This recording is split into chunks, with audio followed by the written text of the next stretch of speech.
Storage device का मुख्य folder कहलाता है platform, interface, root directory, device driver. जैसे मान लीजिए कोई क्वेश्चन आपको, क्वेश्चन दो पार्ट में होगा, एक तो मेन क्वेश्चन होगा, दूसरा ऑप्शन होगा। दोनों ऑप्शन या क्वेश्चन के दोनों पार्ट कभी भी हार्ड आपके नहीं होंगे, एक हार्ड होगा दूसरा इजी होगा। अगर क्वेश्चन हार्ड है तो ऑप्शन इजी होगा, अगर ऑप्शन हार्ड है तो क्वेश्चन इजी होगा। ठीक, मान लीजिए क्वेश्चन हार्ड है तो हम आप जो इजी है उस पर भागेंगे, है ना। जैसे हमको लंबी दूरी तय करना है तो हम शॉर्टकट तलाशते हैं, कहां पर वो शॉर्टकट होगा। ठीक, इसमें क्या है कि प्लेटफॉर्म, इंटरफेस, रूट डायरेक्टरी और डिवाइस ड्राइवर, ये मान लीजिए हमको नहीं समझ में आ रहा है। मान लीजिए एक सेकंड के लिए, प्लेटफॉर्म क्या है, बेस है। इंटरफेस क्या है, GUI इंटरफेस है, ठीक है, जो डास के बाद लॉन्च हुआ है। रूट डायरेक्टरी क्या है, कमांड की फाइल, इसी में हम सेव करते थे रूट डायरेक्टरी में, MS DOS में। डिवाइस ड्राइवर क्या है, ये कंप्यूटर से रिलेटेड कोई भी डिवाइस है उसको क्या करता है, उसके सॉफ्टवेयर को रन करता है, तभी हमारा वो डिवाइस चलता है। क्लियर।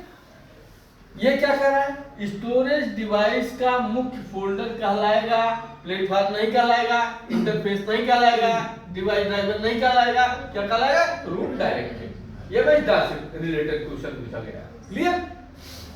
नेक्स्ट है, पीसी के लिए सबसे प्रचलित स्टोरेज डिवाइस कौन सी थी। पर्सनल कंप्यूटर के लिए FD, USB, mainframe, none.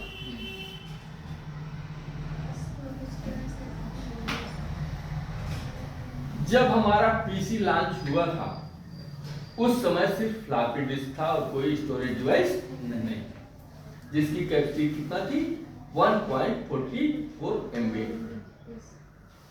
इसलिए इसमें हो जाएगा 5। डिस्क को ट्रैकों व सेक्टरों में विभाजित करने की प्रक्रिया क्या है, ट्रैकिंग, क्रैशिंग, फॉर्मेटिंग, एलाइटिंग। अब जैसे ये क्वेश्चन मान लीजिए हमारे समझ नहीं आ रहा है, क्योंकि ये कुछ क्वेश्चन आपके हार्डवेयर से रिलेटेड है।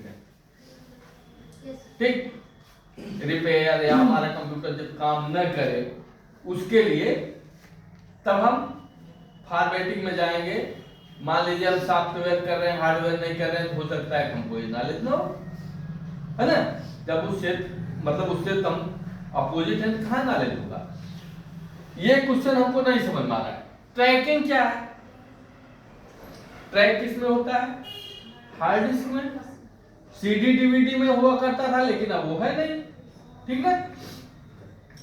क्रैशिंग, क्रैशिंग किसको हम कहेंगे, जब हमारा हार्ड डिस्क काम करना बंद कर दे, एकदम डेड हो जाए, कंप्यूटर ऑन ही ना हो, तो हमको SSD या हार्ड डिस्क दूसरा लगवाना पड़ता है, मतलब क्रैश कर गया, काम करने के योग्य नहीं है। फॉर्मेटिंग क्या है, जब मान लीजिए कोई सॉफ्टवेयर हमारा डैमेज हो गया, विंडो नहीं ओपन हो रहा है, कंप्यूटर नहीं ऑन हो रहा है, तब उसको फॉर्मेट करके फिर से नया विंडो बनाना है, इंस्टॉल करना है। क्लियर। फॉर्मेटिंग उसको कहेंगे। एलाटिंग, एलाटिंग क्या होगा, जब हम फॉर्मेटिंग के दौरान डिस्क का एलाट करते हैं। जैसे कोई भी हम OS लोड करते हैं तो OS हमारा मिनिमम कितने उसका होगा, GB का 100 के बाद, मतलब 90 और 100 GB के बीच में ही वो रहेगा। उतने में हमारा कोई भी ऑपरेटिंग सिस्टम लोड होता है, कोई जगह लेता है, क्योंकि कोई भी अगर सॉफ्टवेयर है, जितनी उसकी कैपेसिटी है उससे उसको कम से कम 10-5 GB एक्स्ट्रा चाहिए। जैसे मान लीजिए आप मोबाइल लेते हो, आप 64 128 ले लिए, 64 128 आता है नहीं आता, आता है, आता है। मान लीजिए ले लिए, उसमें जो वो सिस्टम सॉफ्टवेयर लोड करके देते हैं, क्योंकि जब तक सिस्टम सॉफ्टवेयर लोड नहीं होगा तब तक वो चलेगा ही नहीं, है ना। अगर 128 दे दिए तो 4 GB तो खुद ही अपना सिस्टम सॉफ्टवेयर के लिए रिजर्व कर लिए। 4 GB अगर उसका स्टोरेज है तो 5 GB 6 GB उसको रन करने के लिए चाहिए, 2 GB एक्स्ट्रा चाहिए ना।